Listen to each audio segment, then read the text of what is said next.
Oh, I from a broker buddy of mine's. I don't know if this thing's off market or not, but it's a smaller unit than I wanted to, and it's like a sixplex. But pulling up, there's another property, and I think it's a good property. Nice small buildings, corner lot, neighborhood this way, street this way.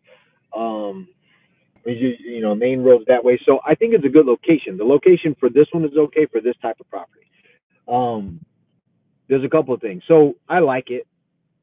Again, it's right next door to the one that's for sale. So what's the play here?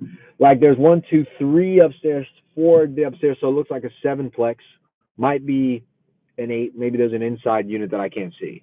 So I like the property. Even when I looked at the rents for the one that's on the market, the one I came to, well, not on the market, but the broker sent me, the rents are probably the same. The rents over here are about 1,500 to 1,650, and naturally everybody says you can raise rents, but that remains to be seen. So let's just play it as it is.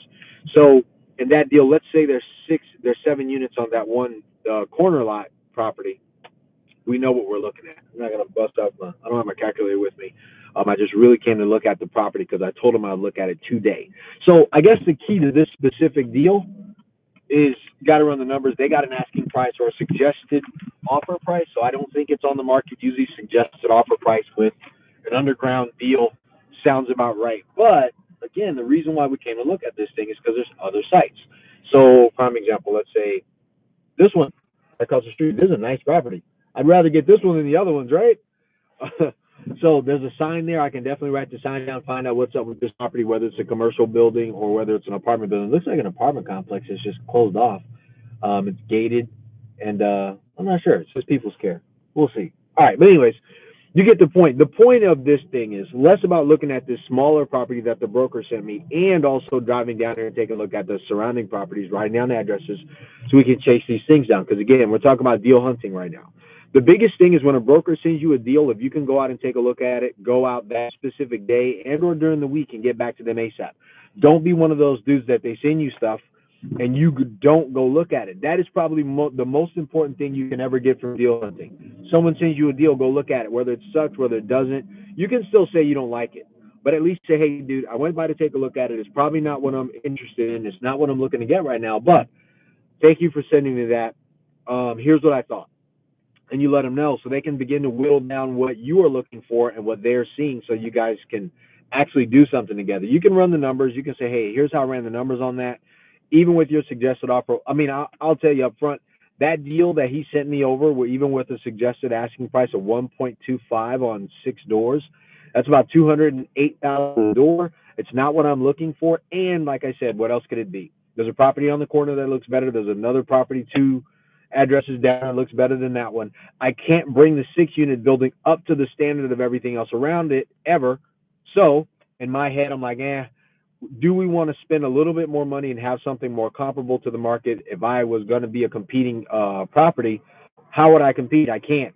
So I'd rather go after the addresses of the ones around it, potentially for sale, because if this one's being considered, I mean, then something else will too. So remember that. First thing, go take a look at every property and a person sends to you, a broker sends to you, whether you like it or not, because again, that's the biggest thing. Can you be reliable? Will you do what you say? Will you show up when you need to? That is the first step. Everybody wants to know how to find a deal. Well, if you get sent the deal, go freaking take a look at it. No matter what, hell or high water. That's why I always say, start in your market first, even if you aren't going to buy there. Build the muscle to be able to do this stuff so you can learn how to run the numbers where you live. You may find deals that make sense. And if you do, you can put offers on them. You can also practice in your own market. You can't do that. Like me, if I'm in California, every deal I look at in Cleveland, Ohio, I can't get to Cleveland, Ohio every time I look at a deal. I got to guess, or I got to schedule a trip to go down there, spend all day looking at 10 properties and then whittle them all down. That may take time. If you have someone like me that's already in the market, I will have seen those properties, made an offer before you even fly in. So you got to play the game, dude. It's a game. And like I said, if you've been watching the URE show that comes up, I said, if you treat this like you're a professional MMA fighter, you got to know how to do a lot of deals a lot of different ways so you can be a money-making artist. 2, you got to be fast. You got to have conditioning. You got to build the muscle. You got to build the strength. You got to always know exactly what you're going to do, and you got to be able to put your money where your mouth is, because when you get in the cage of real estate, That cage is going to close on your back, not all the people around you. So you got to know how to fight. You got to know how to perform. This is exciting to me. So I'm going to cruise back around, take a look at those other properties. I'm not going to run the numbers. I'll run the numbers for you before. Like we said, on that deal, looks to be full. That sixplex, why wouldn't it be? It's only 6 units, man. You can break your neck filling the door no matter what. You can stand on the street corner with as a sign twirler and fill your unit if you really wanted to do it. Concessions, free deposit, whatever you needed to do to make sure that that thing stayed full, man. There's no excuses if you lived here. If you had a management company, which you should, they're going to have a tougher time, and they're going to take at least 4 to 10% of the gross income on that deal. So it may not pencil and make sense the way you need it to, unless you got a ton of money parked on the side. And if you got a ton of money parked on the side, then you need to go to 16 to 30 units instead of playing the game at a 6-door. All right, man. So again, this is Victor Bell Jr.